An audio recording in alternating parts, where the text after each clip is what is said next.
Vedanta IAS Academy Top 10 Breaking News in Hindi। Chhattisgarh सरकार ने उन बच्चों के लिए छत्तीसगढ़ महतारी दुलार योजना शुरू करने का फैसला किया है जिनके माता पिता कोविड-19 से खो चुके हैं। इस योजना के तहत कक्षा 1 से 8 तक के ऐसे बच्चों को 500 रुपए प्रति माह और कक्षा 9 से 12 तक के 1000 रुपए प्रति माह का वजीफा दिया जाएगा। फ्लिपकार्ट के सहसंस्थापक सचिन बंसल के स्वामित्व वाली नवी म्यूचुअल फंड अगले कुछ महीनों में अपनी पहली कुछ म्यूचुअल फंड योजनाएं शुरू करने के लिए तैयार है। बंसल ने फरवरी 2021 में सुभाष चंद्रा के स्वामित्व वाले एससेल समूह से एससेल म्यूचुअल फंड का अधिग्रहण किया था और इसका नाम बदल दिया था। हॉस्पिटैलिटी फर्म ओयो वर्कवीक के 4 दिन में शिफ्ट होगी।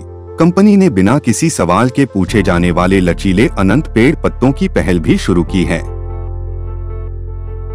विदेश मंत्रालय एमईए ने 13 मई 2021 को सूचित किया कि एस बालचंद्रन को सूरीनाम गणराज्य में भारत के अगले राजदूत के रूप में नियुक्त किया गया है। वर्तमान में बालचंद्रन जाफना में भारत के महावाणिज्य दूत हैं। भारत के मुख्य न्यायाधीश एनवी रमन ने शीर्ष अदालत की कार्यवाही को कवर करने के लिए पत्रकारों के लिए एक आधिकारिक मोबाइल एप्लीकेशन लॉन्च किया है। मोबाइल एप्लीकेशन पत्रकारों को अपने घरों के आराम और सुरक्षा से एक जिम्मेदार और निष्पक्ष तरीके से सुप्रीम कोर्ट की कार्यवाही को कवर करने में मदद करेगा।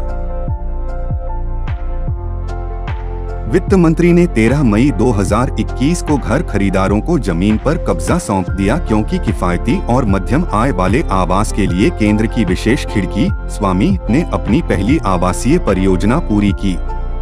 आवासीय परियोजना उपनगरीय मुंबई में स्थित रिवली पार्क स्वामी फंड के तहत धन प्राप्त करने वाली भारत की पहली आवास परियोजना थी। टाइम्स ग्रुप की चेयरपर्सन इंदु जैन का मई 2021 में कोविड से संबंधित जटिलताओं के कारण निधन हो गया।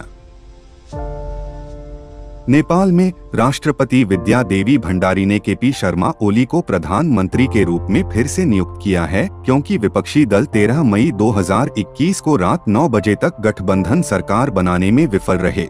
ओली ने 14 मई 2021 को पद की शपथ ली। केंद्रीय स्वास्थ्य मंत्रालय ने घोषणा की है कि रूस की स्पुतनिक वी वैक्सीन मई 2021 के तीसरे सप्ताह में देश भर के बाजारों में उपलब्ध होगी। इसे रूस के गामालेया नेशनल सेंटर द्वारा विकसित किया गया है।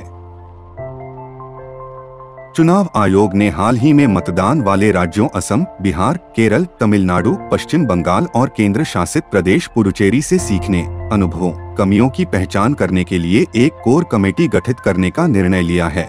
समिति की अध्यक्षता आयोग के महासचिव करेंगे।